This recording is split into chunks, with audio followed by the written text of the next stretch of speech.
Let's bring in Daniel Lansberg-Rodriguez, the Managing Director of Aurora Macro Strategies, which is a geopolitical macroeconomic risk advisory group, who's adjunct lecturer too at the Northwest University's Kellogg School of Management. Great to have you on the programme, Daniel, again. Always good to hear your thoughts here. First of all, just watching the inauguration today, tell me what you made of it. Well, I thought it was telling that it seemed to be happening at the presidential palace. It's sort of a work from home adjustment for a presidency that really sees itself, or at least wants to telegraph that it is imperiled. There's, I think, a lot of uncertainty, probably more than the government was prepared for at this stage. Much of it coming from sort of inside the actual regime dynamics. Predictably, the international outrage has been pretty considerable. Especially, taking into account the brief arrest and release of Maria Corina Machado yesterday. But I think that this is far from over. Would be sort of my takeaway.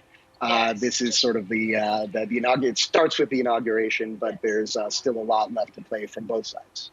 Well, let's look at there's different areas to look at here. Let's start with President Maduro, who international community widely say that it was an election that he didn't win. They haven't provided any proof, although it has been stamped by the Supreme Court in the country, said to be tied and allied with Nicolas Maduro. I guess the key question is the support that he has, and the most important support is that of the military, isn't it?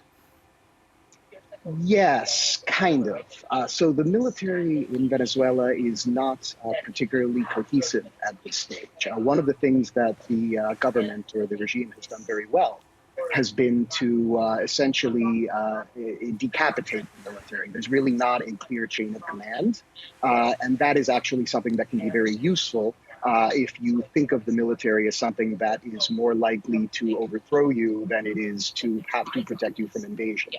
And so, they've gotten very sophisticated about moving people from base to base, about bringing in well-connected middle officers corps that, they distort who's giving the orders.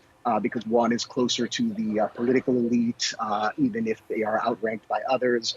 And this is something that it really stems from, what the Cubans did, and which has served them well. It creates a military that can't really take a unified decision. The military that matters is really the sort of Praetorian Guard elements, that are in Caracas proper, not what's happening elsewhere in the country, at least at this point. Which takes us to the opposition, and you mentioned Maria Corina Machado. She has been seen as the overall opposition leader who's been banned from running for office in elections, and she's been in hiding since August, doing some interviews but publicly not seen. And then we have this kind of murky detail, still quite unclear, isn't it, at the moment, that she was arrested for a brief amount of time, Thursday night into Friday. What details do we know about her situation then and now? So I believe she will be giving a press conference to explain her experience or tell of her experience, but there's different interpretations given the events that we do know. So on the first hand, there was something similar that took place in 2019 when Juan Guaido was briefly detained and then released, and that in hindsight is seen as having been a way for something that was done deliberately to a test of strength that would limit international outrage. Here, I think it's something different. The best case scenario for the opposition would be that the sort of hardliner faction, which has gotten much more powerful since the July 28th election, which is headed by Diosdado Cabello, made a move, and then the more moderate elements in the government, which much of the time include Maduro himself, pushed for that release. And if that is something that is actually indicative of strong divisions within the government, then the opposition has much more of a fighting chance. So we're looking at... If it wasn't... No, very interesting. As you were talking, Daniel, we're looking at images of Maria Corina Machado. She spoke to France 24 not too long ago, and she's spoken as well about how wherever she goes, she is bugged, she is watched, she is monitored, she lives a very difficult life. The leader who is seen to have won the election, Edmond Gonzalez, who was able to run and then fled to Madrid under protection for a while of the Spanish government, and now was in the last few days in the Dominican Republic, has an arrest warrant for him as well, and a financial fee for his arrest as well from the Maduro government. Let's have a listen to what Edmond Gonzalez said yesterday. The regime of Nicolas Maduro refuses to accept the defeat of July 28th. It's clear that his regime represents a threat to the hemisphere. Daniel, there's a kind of playbook that we've been here before many times, haven't we, with Venezuela. Now, Mr. Gonzalez is saying he will come back. That's a big political risk. What are you sensing could happen next? So there's different ways that could happen.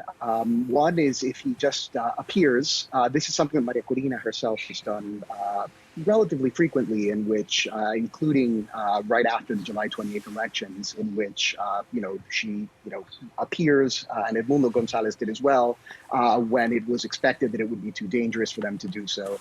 That'll be more difficult now. The border has been closed with Colombia, I understand. There may be it'll be very difficult to do it unless it's done in some sort of, special ops, clandestine way. And Edmond Gonzalez is an older gentleman, and that might be difficult for him. Another possibility would be that he will show up with, a lot of high-profile people from the region, most likely ex-presidents, and sort of demand entry. It is unlikely that entry will be given. But at the end of the day, for there to be change in Venezuela, there have to be, groups of individuals that stop obeying orders. You are basically creating a scenario in which you are offering that opportunity, which is really the way that the game has to be played.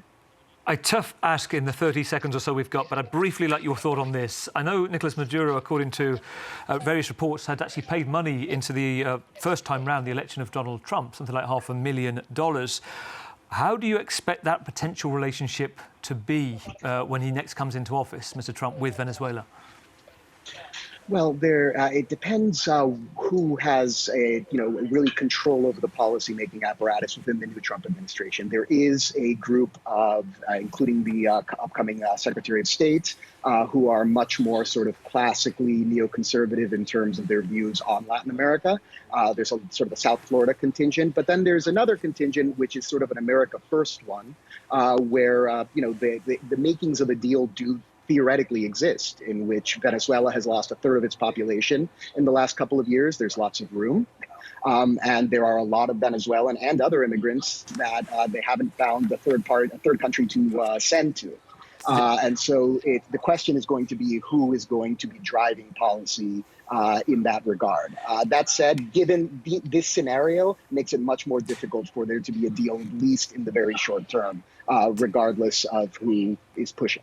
Got you. Daniel, very difficult job, and you explained it very concisely in a very short amount of time. Great to talk to you and have you on the programme again.